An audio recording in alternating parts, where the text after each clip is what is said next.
আসসালামু আলাইকুম বন্ধুরা, আজকে আবারও একটা তোমাদের সামনে ফুড ব্লগ নিয়ে চলে এসেছি। আমরা একটা মেলায় গিয়েছিলাম, সেখানে কি কি কিনলাম খেলাম সেগুলোই দেখাবো। চলো দেখি। এটা হচ্ছে খাজা, খাবো এখন এটা একটু সরো তো।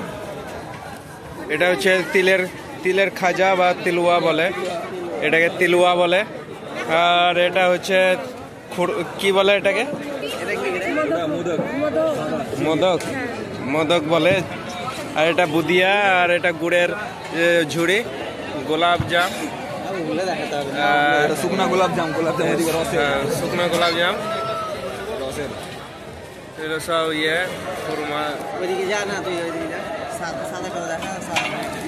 গুড়ের তিলুয়া, এটা গুড়ের তিলুয়া।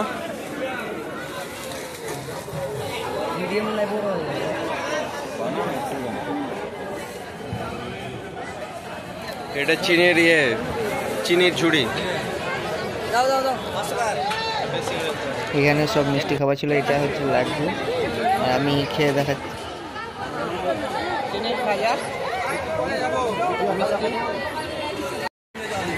বন্ধুরা, তোমরা তো বুঝতে পারছো অনেক সাউন্ড ছিল, তাই আমি ওইখানে ভয়েস দিতে পারিনি।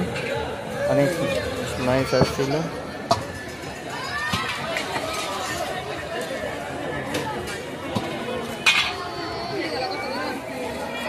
সব কিছু একটু একটু করে কিনলাম, আর ইনি মেপে মেপে দিচ্ছিলেন। এটা ঝুড়ি নিলাম। তোমরা এগুলোর নাম জানো নাকি কমেন্ট করো। সবগুলো যেগুলো দেখালাম, তোমরা কে কি এগুলোর নাম জানো নাকি কমেন্ট করে জানাও। আর তোমরা খেয়েছো নাকি এর আগে, এগুলোও জানাও। তোমরা লাইক কমেন্ট শেয়ার করছো না বন্ধুরা। তোমরা যারা নতুন আছো চ্যানেলটাকে সাবস্ক্রাইব করে বেল আইকন অন করে দাও। আর বেশি বেশি করে শেয়ার করো, কমেন্ট করো যে তোমরা এই সব জিনিস, নতুন নতুন জিনিসগুলো দেখেছো নাকি, এগুলোর নাম জানো নাকি আমাদের জানাও।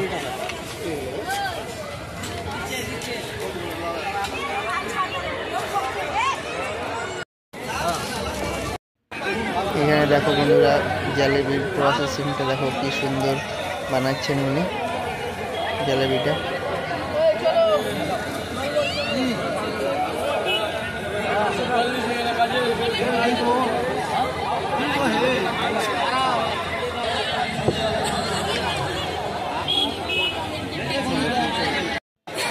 জালেবিটা ভাজা হয়ে গেছে, এবার রসে এটাকে ছেড়ে দিবে, কিছুক্ষণ রেখে এটাকে তুলে আবার বিক্রি করবে। আসসালামু আলাইকুম বন্ধুরা, এখানে আমাদের ভিডিওটা শেষ করছি। সবাই সুস্থ থাকো, ভালো থাকো, আর আমাদের ভিডিও দেখতে থাকো। আবার নতুন একটা ভিডিও নিয়ে আসবো, ততক্ষণে ওয়েট করো। Bye bye.